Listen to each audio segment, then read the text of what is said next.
أعوذ بالله من الشيطان الرجيم نحن نقص عليك أحسن القصص بما أوحينا إليك هذا القرآن وإن كنت من قبله لمن الغافلين صدق الله العظيم. Dan kami turunkan kepada kamu satu kisah yang merupakan kisah terbaik, the best story ever yang pernah kami turunkan dalam Quran, iaitu kisah Yusuf, yang mana sebelum ini kamu semua adalah orang-orang yang lalai. Surah Yusuf ayat yang ke-3.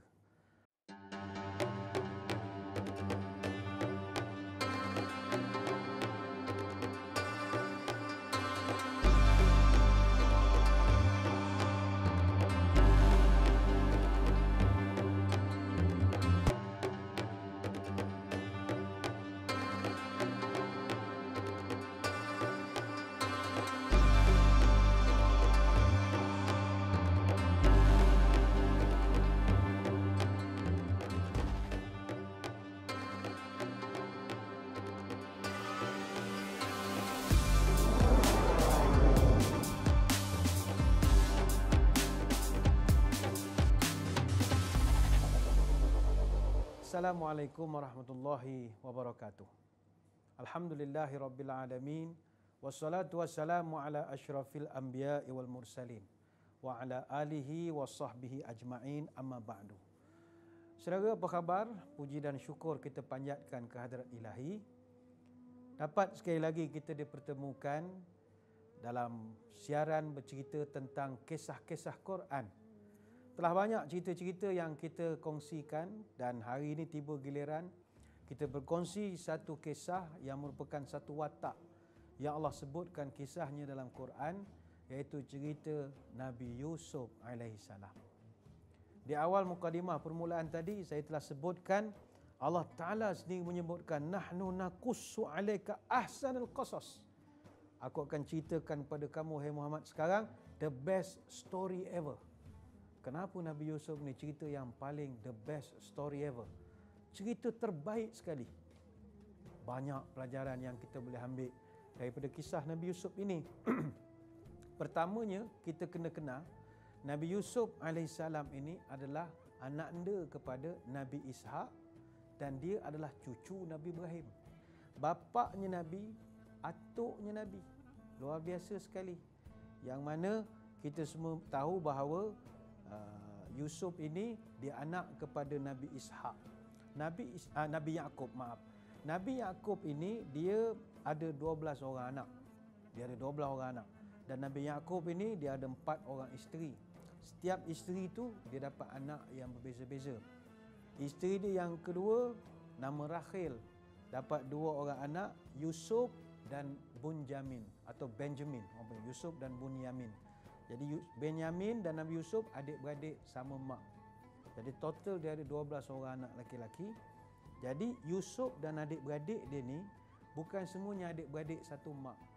Tuan-tuan, begitu istimewanya Nabi Yusuf ni dalam Quran, sehingga kan Allah Ta'ala merakamkan dalam Quran ada satu ayat. Yang mana ayat ni kata para ulama digunakan oleh Nabi SAW ketika dia memaafkan kesalahan semua orang yang melakukan dosa kepada dia. Kita kalau belajar sirah, kita tahu Nabi SAW dikhianati dalam perjuangan Nabi. Nabi dihina di Mekah, kampung halaman dia sendiri, selepas kematian Abu Talib dan juga kewafatan Khadijah. Pindah Nabi ke Madinah. Sampai di Madinah, Nabi duduk, kemudian orang Mekah masih khianat pada dia, padahal dia dah tinggalkan Mekah. Apa yang korang tak puas hati? Kenapa nak kena ganggu? Perang Badar dan macam itu kan serangan. Akhirnya berlakulah Fathu Mekah tahun 8 Hijrah. Ketika Nabi balik semula ke Mekah Al-Mukarramah dalam keadaan kejayaan cemerlang, tak ada orang Mekah yang melawan pun. Tak ada yang berani melawan Nabi ketika itu. Logiknya Nabi berhak untuk balas dendam. Sekarang aku nak hukum semua, Nabi boleh buat begitu. Tapi ketika orang tanya dia, ya Rasulullah, ini prisoner of war, orang-orang Mekah yang khianat kita dulu ada sekarang, apa tindakan nak buat, wahai Rasulullah? Maka kata Nabi, tidak ada apa-apa tindakan. Aku hanya mengucapkan apa yang pernah diucapkan oleh Yusuf kepada adik-beradiknya. Itu saja Nabi sebut. Iaitu dalam Quran surah Yusuf ayat 92, la tasriba alaikumul yaum yaghfirullahu lakum wa huwa arhamur rahimin.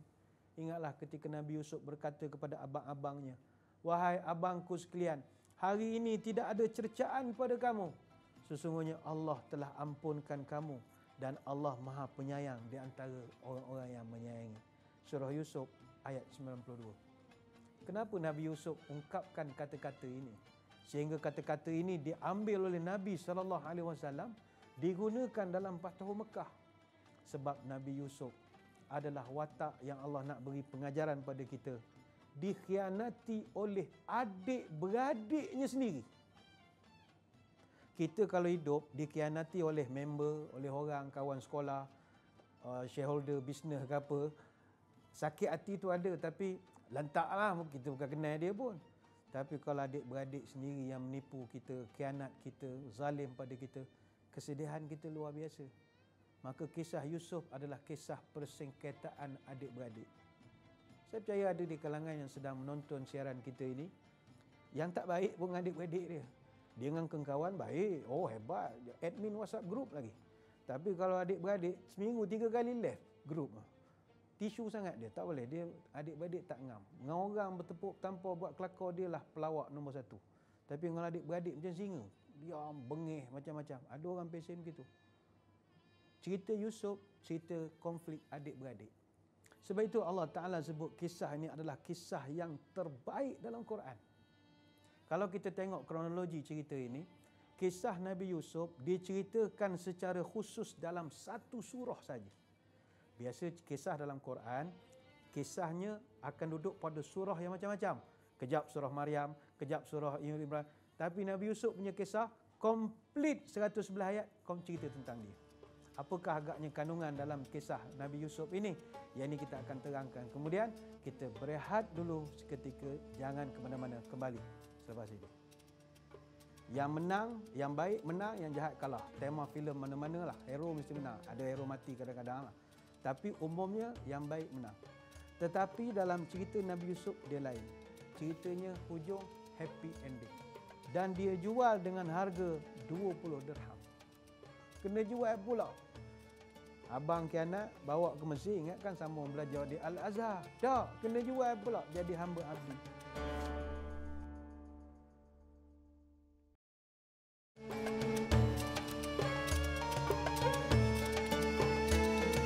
Subhanallah walhamdulillah wala ilaha illallah Allahu akbar. La haula wala quwata illa billahil aliyil azim. Terima kasih saudara kerana masih lagi setia bersama kami hingga saat ini, tidak berganjak di hadapan televisyen menonton perbincangan yang begitu menarik pada hari ini, iaitu sebuah kisah yang Allah Ta'ala sendiri sebut cerita yang terbaik sekali yang pernah ada dalam Quran, the best story ever, iaitu cerita Nabi Yusuf AS. Kisah Nabi Yusuf ini istimewanya adalah, kata ulama, dia diceritakan secara khusus dalam satu surah saja. Dia tidak melompat-lompat dalam surah yang pelbagai. Sedangkan kisah-kisah Nabi lain itu banyak, tapi diterangkan dalam banyak surah. Dan dia juga adalah kisah paling lengkap berkenaan perjalanan sejarah hidup seorang Nabi. Iaitu plot cerita Nabi Yusuf bermula daripada dia kecil sampai dia dewasa. Dalam Quran tak ada cerita tokoh yang Allah Ta'ala rekodkan daripada kecil sampai dia besar. Dan kata para ulama juga, surah Yusuf adalah satu-satunya surah yang mengandungi ayat dialog paling banyak, iaitu daripada 111 ayat, 86-nya adalah dialog daripada keseluruhan ayat. Ini bermakna kalau surah Yusuf diangkat ke filem, maka dialog para pelakonnya sudah tersedia. Production house tak perlu mengupah script writer pun untuk buat skrip, kerana skripnya telah tersedia dalam Quran. Semuanya berbentuk dialog. Wahai ayahku, wahai ni, jimat kos kalau buat filem Nabi Yusuf ini. Jimat kos. Dan cerita Nabi Yusuf ni, kenapakah Tuhan menyebutnya sebagai the best story ever? Kerana kisah Nabi Yusuf dia lain dengan kisah-kisah yang lain. Yang biasanya kalau kisah-kisah Nabi-Nabi, kalau tuan-tuan yang perasan dengan metodologi penceritaan Quran, kebiasaannya berakhir dengan kemusnahan para penentang.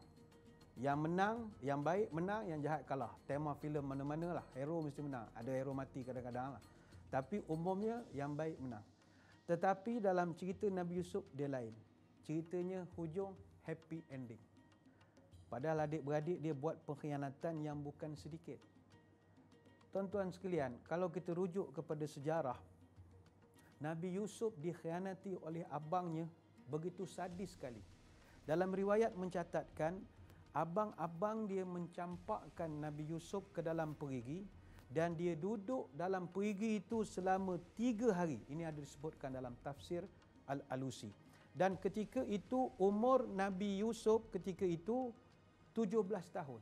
Dan gara-gara dia duduk dalam perigi itu, dia bawa oleh kafilah perdagangan pergi ke Mesir, dia berpisah dengan ayahnya, tak pernah berjumpa selama 80 tahun. Tanpa khabar berita. Sebab itu Nabi Yusuf ni dia, selepas daripada peristiwa itu, dia hidup lagi selama 23 tahun. Dia total umur Nabi Yusuf, dia wafat umur 120 tahun. Tapi dia terpisah dengan ayahnya itu yang dia paling menyedihkan.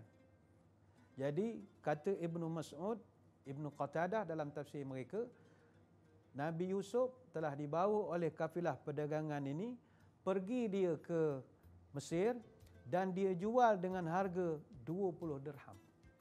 Kena jual pula. Abang kianat bawa ke Mesir, ingatkan sambung belajar di Al-Azhar. Tak, kena jual pula jadi hamba abdi. Dibeli pula ketika itu oleh seorang orang besar di Mesir. Yang beli dia ketika itu bukannya seorang pemimpin, tapi ketua polis negara Mesir, CPO dia ketika itu, IGP lah, IGP Mesir. Beli dia jadi hamba duduk di rumah. Sebab dia ni good looking. Dia cantik. Ini saya bercerita pun dah macam drama, bukan? Ini semua cerita daripada Quran ini. Bukan membawang ni, tak. Cerita daripada Quran. Dia dibawa oleh IGP ni duduk di rumah dia. Kebetulan pula isteri dia ni pun nengok ke Yusuf ni, cantik pula Yusuf ni. Yusuf pula, Nabi Yusuf ini. Jadi cerita tu jadi panjang. Sebab itu kisah-kisah yang ada dalam kisah Nabi Yusuf ini satu metod yang Allah Ta'ala turunkan kepada Nabi kita, satu bentuk reinforcement untuk nak kuatkan balik sahabat-sahabat punya semangat yang ketika itu agak tertekan. Adik-beradik ke, rakan sekerja ke, rakan kongsi perniagaan ke, baca kisah Yusuf, kita akan rasakan bahawa macam mana Yusuf teruk lagi kena khianat, tapi dia boleh keluar daripada mulutnya, hari ni aku maafkan kau, kita kosong-kosong, tak ada dosa, engkau baik, aku pun baik, Allah Ta'ala bagi kita semua okey, apa lagi nak gaduh-gaduh. Kalau dapat semua orang budaya Nabi Yusuf ini, maka tak akan ada persekataan dalam dunia ini. Banyak kita nak terangkan, tetapi kita akan sambung lagi selepas daripada ini. Maka tuan-tuan jangan ke mana-mana, kembali selepas ini. Ini ada ayatnya, orang masuk penjara boleh guna ayat ni. Kenapa masuk penjara encik? Saya mencari redha Allah. Pada ayat 39b itu encik cakap mencari redha Allah. Itu Nabi Yusuf punya ayat. Ya kap kita bila dah kap ni jadi masah mari masah. Inilah goda aku ni. Nak suruh masah pula dah. Dia ingat Tuhan ketika itu. Tuhan, aku kalau zina sekarang mungkin ada keseronokan, mungkin ada kemegahan. Tengok aku, isteri orang pun aku sapu.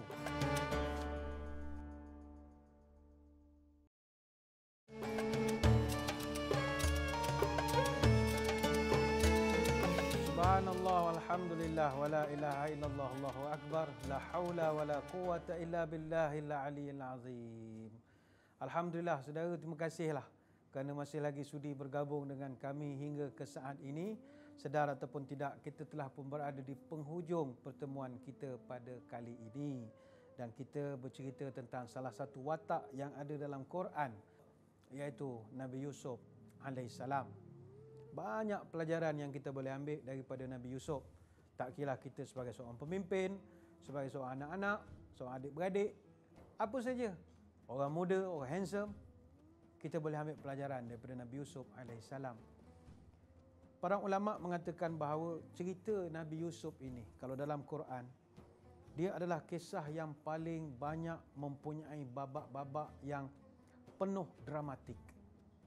Pertama, kalau kita tengok cerita-cerita dalam Nabi Yusuf ini, pertama kisah komplot anak-anak derhaka.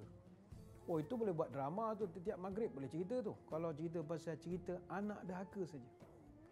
Yang kedua, kisah tentang cemburu adik-beradik. Cemburu dia ni anak kesayangan, cemburu kerana dia ni handsome sikit daripada orang lain, adik-beradik lain semua gelap. Dia seorang je cerah, tak pening adik-beradik lain. Macam mana dia cerah? Dah berdengki. Tulan mak dulu mengandung minum air soya banyak tu, cerah sikit tu agaknya lah. Yang ketiga, cerita tentang plot rancangan pembunuhan. Itu ada beberapa ayat. Adik-beradik dia berpakat, macam mana kita ni nak kasih habis ni Yusuf ni. Ada. Yang keempat, kisah cinta terlarang. Ini cerita favourite lah kalau drama Melayu, suka sangat cerita ni, cinta terlarang. Iaitu Zulaikha nak kepada Yusuf, pada awak isteri orang.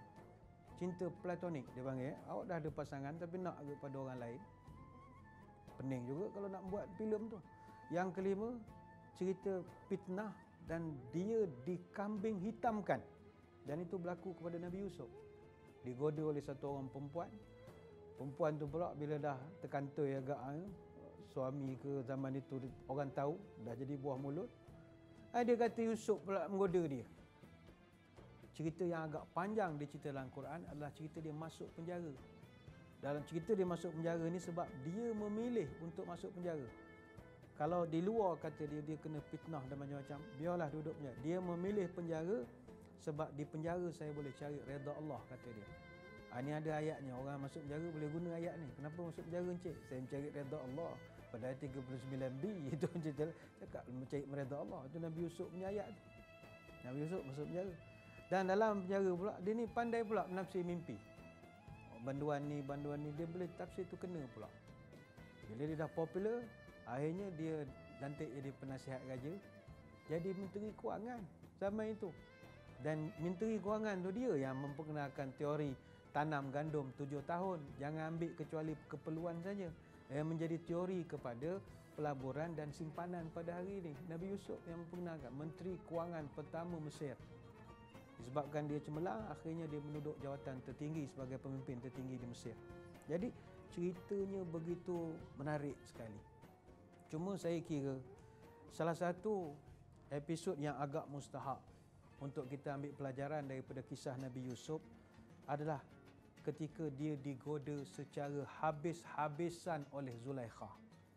Sebab mungkin ada yang menonton kita ni terdiri daripada orang muda-muda, orang smart-smart, handsome-handsome. Kadang-kadang kita ni tak nak buat jahat tapi digoda pula oleh orang. Ya kap kita bila dah kap ni jadi masaj, mari masaj. Dia nak goda aku ni. Nak suruh masaj pula dah. Ingat cerita Nabi Yusuf. Nabi Yusuf gitulah rupanya dia digoda oleh Zulaikha. Mungkin ada orang kata, itu tak apalah Ustaz, Nabi. Sebenarnya Nabi Yusuf pun ada terdetik.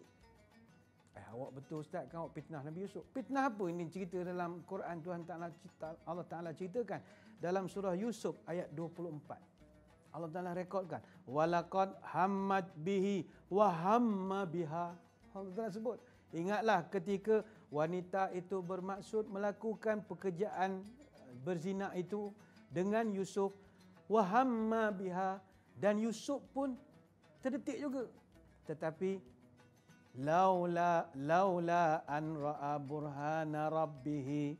Tetapi kata Allah, Nabi Yusuf dia tengok sifat ketuhanan. Dia ingat Tuhan ketika itu.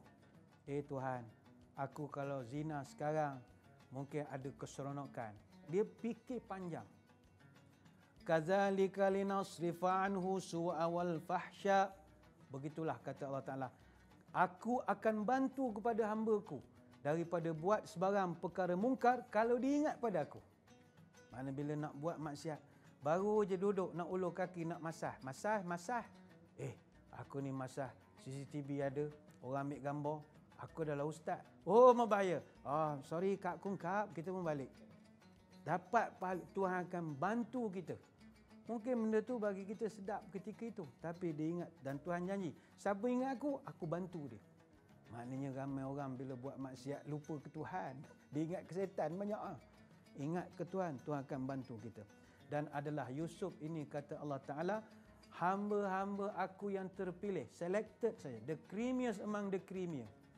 Surah Yusuf ayat 24. Maka kalau kita hari ini banyak mendapat godaan, banyak didoga, muka handsome, girlfriend ramai nak, isteri orang pun mengorat kita dan macam-macam lagi, ingatlah cerita Nabi Yusuf alaihissalam, bahawa dia boleh menepis. Bukan dia tak ada perasaan. Kan ada pula kawan kata kod Nabi Yusuf tak minat orang perempuan. Tak, dia normal serupa orang lain je. Ada perasaan.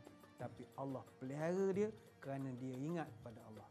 Moga-moga apa yang kita sembang-sembangkan, cerita-cerita daripada kisah Nabi Yusuf ini memberi manfaat kepada kita bersama, kepada tuan-tuan puan-puan yang ada masa baca kisah Nabi Yusuf, untuk kita hayati perjalanan Nabi Yusuf AS. Kadang itu banyak nak diterangkan tapi masa tak mengizinkan. Terima kasih atas perhatian.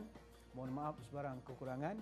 Mudah-mudahan kita bertemu lagi pada lain-lain kesempatan. Wabillahi taufik wal hidayah. Wassalamualaikum warahmatullahi wabarakatuh. Wallahu a'lam.